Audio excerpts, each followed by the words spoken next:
and welcome back to my channel! She just let me know, but they show no vision. Didn't say you found it, but she's still gonna hold on. Didn't say you found it, but she doesn't want. Hello guys, today I will share with you our exciting journey to Kamaya Coast with Palamansyon.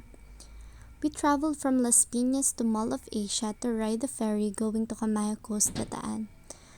Traveling time from Manila to Bataan is almost 2 hours. Grabe, meron na palang ferry na going to Bataan. Kasi dati nagta-travel kami via bus for like 4 to 5 hours if I'm not mistaken. From Cubao yun ha. Super bait na mga crew nila na nag-assist sa amin sa ferry. Ang ganda ng view when you look outside. Sobrang nakaka-relax, pero diyan, orlok-orlok muna kami kasi wala pa kaming tulog.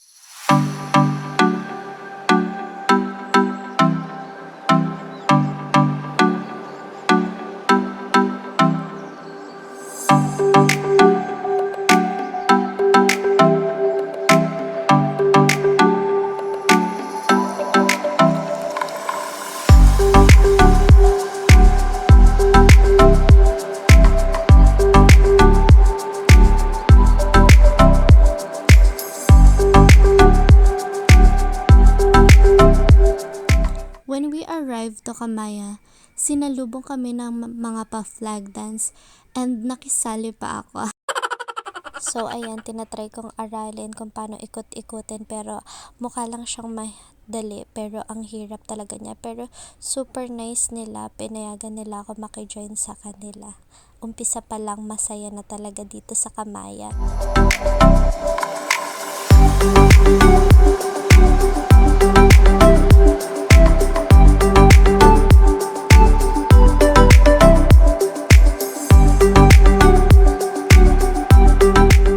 Ito na yung view kung saan kami nag-stay. Ayan, ang daming palamesa, paupuan, and ang maganda dito is malapit kami sa beach. Kaya yan, dyan na sila nag-stay and naglagay ng gamit namin para makapag-relax.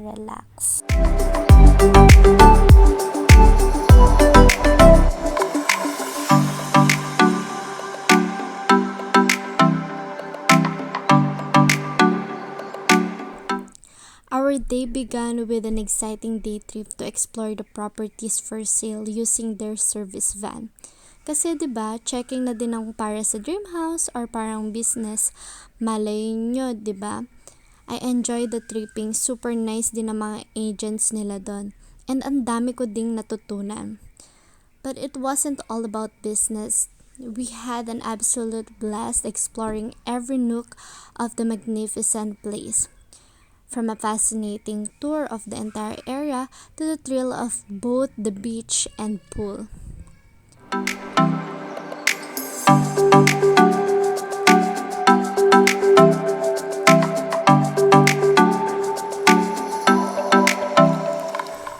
Doon kami nagstay sa may sandbar and nag-food trip na din kami dito. So ayan, medyo nahuli kami kasi nga sumama kami sa pag-tripping sa mga properties. So kami na lang yung kumain nila, love. And after that, nakita ko ulit yung mga nagpa-flag dance. Tapos eto, meron silang kasamang matangkad na tao. And syempre, kasi nabitin ako dun sa dance kanina, parang mas bet ko tong pa-flag talaga compared dun sa maliit lang. Kaya nakitry ulit ako. And ayun, super bait nila. Pinayagan ulit nila ako makigulo. Pero guys, sobrang hirap talaga. Pero ayun, parang chill lang silang mag-dance-dance na merong hawak na flag. And meron din silang bar dito, kaya syempre hindi papahuli, nag-shot na din. Syempre kung may shot, hindi mawawala ang pa-snacks dito. And bongga kasi meron potato corner dito na favorite ni Lalab. And after that, nagtry na kami dun sa pakayak nila. Nag-register kami and push na push. Kala mo hindi kinakabahan. Pero for the video lang naman talaga, kinakabahan talaga ako dyan. Pero sabi ni Lalab, siya na lang daw magsagwan-sagwan para go. Masaya naman siya and push. So ayun, nag-racing pa nga ang mga boys, hindi pa patalo. And ayun, isa pa, muntik pa silang magbungguan. Hay nako talaga.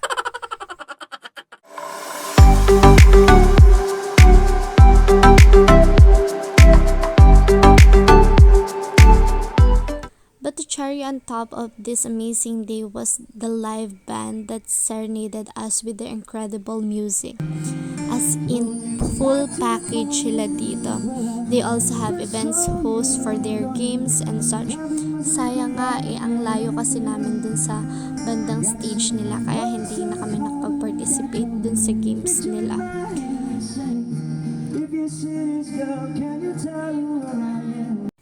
After that, pardakulitan na lang sila.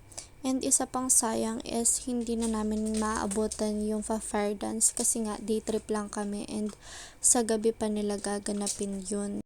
So para mas sulit, nagpunta na lang kami sa Infinity Pool at dun kami nagpicture-picture ni na Tita Ems and swimming. Kulitan kami ni na Empoy at ni na Lalab. And yun, even though we only have minimal time because it's only a day trip, we really enjoyed everything as in sulit. And yun, sure ako na babalik-balikan talaga and maganda talaga if we will have a property here kasi ang dami talagang perks. So ayun guys, hope nag-enjoy kayo sa day trip namin sa Camaya Coast. And if nakapunta na kayo dito, share nyo na din yung magandang experience niya. Thanks for watching! You've been with